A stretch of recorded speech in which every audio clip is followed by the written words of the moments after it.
Okay, hey everyone, I'm back again with another video about the LO Pro FXONE. This will probably be my final video for a while, but I really wanted to go a bit more into detail as to why I love the LO Pro FXONE already. I've only had it now about a week, just over a week, and I feel like I've fallen in love with this clipper. It's interesting, since I've been using it, I've been doing cuts with it, enjoying using it, and then I might switch to one of my other clippers, and then it almost feels like I've downgraded when I've then switched to another clipper, and I just can't wait to then get the LO Pro FXONE back in my hand to continue using it. So I thought, let me go through why I love the LO Pro FXONE from my experience of using it so far. So for me, the first thing that I will say is I literally just feel like Babyliss thought about every little detail that they could refine on, say, the original LO Pro FX, and they looked at it and they said, okay, we've created a really great clipper here.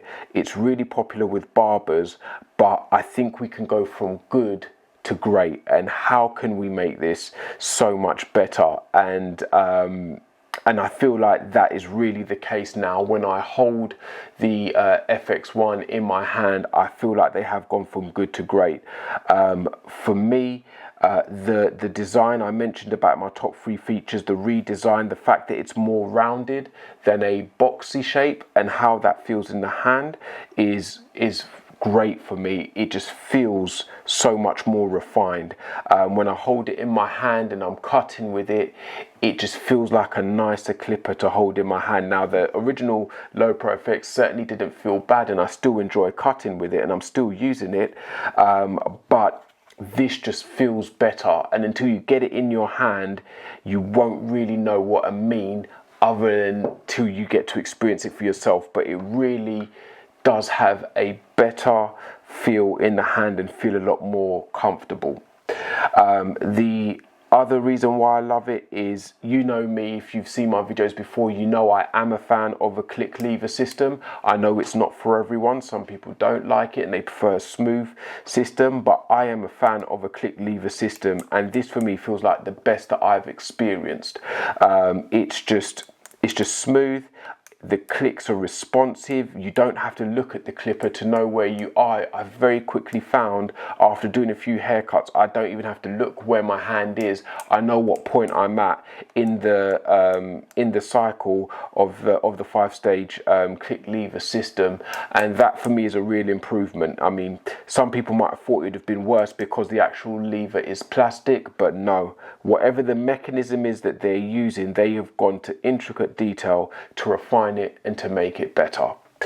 Then another little detail which I've not mentioned in my other videos but has stood out to me is the finish on the clipper. This is a different finish to the original LO Pro FX. Now, what you might be able to see hopefully is the original LO Pro FX is quite shiny, very smooth feeling. This has a bit more texture to it. It's more of a matted finish, or matte finish, and it's just got a bit more texture. Actually, I might even say satin rather than matte, but it's just got a bit more texture to it that I find feels really nice in the hand, and just makes it even a better clipper to hold as well. So that's another just small detail that they have that they thought about, which for me really works as well. Then I mentioned in one of my other videos about the detachable battery and the charging system, the fact that you can charge with both the standard Babyliss system charging plug as well as a USB-C. Now, to me, that's just great.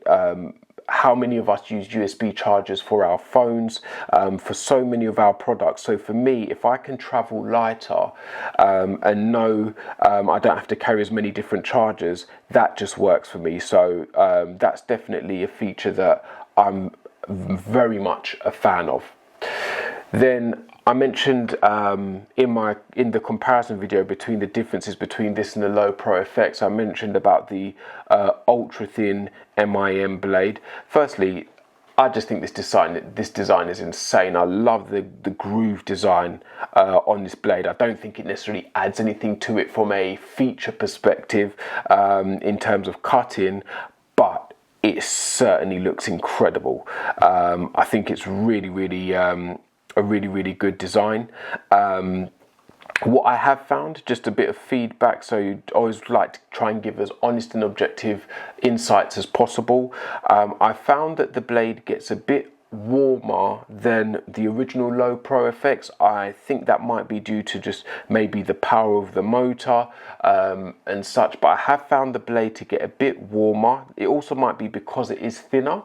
That could also be a factor, but it certainly doesn't get too hot to the point that you couldn't put it on a client's head and such, you know, so that's good. But that was one thing I did notice with the blade as well. And then the fact that it's got these reservoirs in the blades for oil, it does keep the blade lubricated better for longer with this design, and I feel like that is a game-changing feature that I wouldn't be surprised if other clipper manufacturers jump onto in the not too distant future, unless Babyliss have got some patent or trademark on it. But yeah, it's a really great feature. I also love the fact that it's quieter than the previous model. Now, the previous model wasn't overly loud, but I like the fact that they have made it quieter, and that motor, you can clearly tell the N1 motor is powerful, but it is quieter as well, so that's great. And then another thing for me is the accurate charging time. So that is one thing I do like to personally test. You know, when they quote, all right, it takes 2 hours to charge, is that accurate? I can confirm from my experience that charge time is accurate.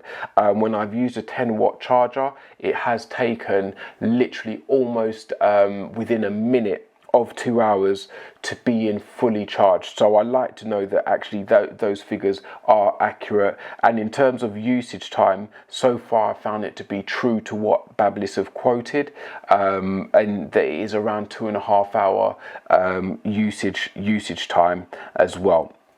So those for me are the reasons why at present I am just in love with this clipper, why I'm just using it non-stop, and why I plan, if I don't get another one of these, then to get one of the FX1 range. I might get the trimmer as well to try that, but I definitely also would like the other clipper as well, which I think is a little bit more. This is £198 in the UK. I think the other version will probably be a little bit more, maybe around £250, but we'll see when it comes out in the UK.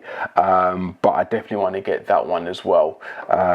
But in terms of a product, for me, this is just winning right now, and it's a fantastic product. And for anyone who has previously used the original LO Pro FX, do I think it's worth the upgrade? 110%. I feel like Babyliss have just improved it in so many different ways that it feels more like the complete product now. And I originally thought the first version was a very good and complete product, but they've proven me wrong and made it even better. Okay, so anyway, I'm going to stop rabbiting on. Guys, let me know if you're using this already. Put it in the comments. What do you think of it? Do you love it as much as I do at present? How does it stack up against other clippers and that you're using? We'd love to hear your feedback. Until next time, guys, take care. Peace.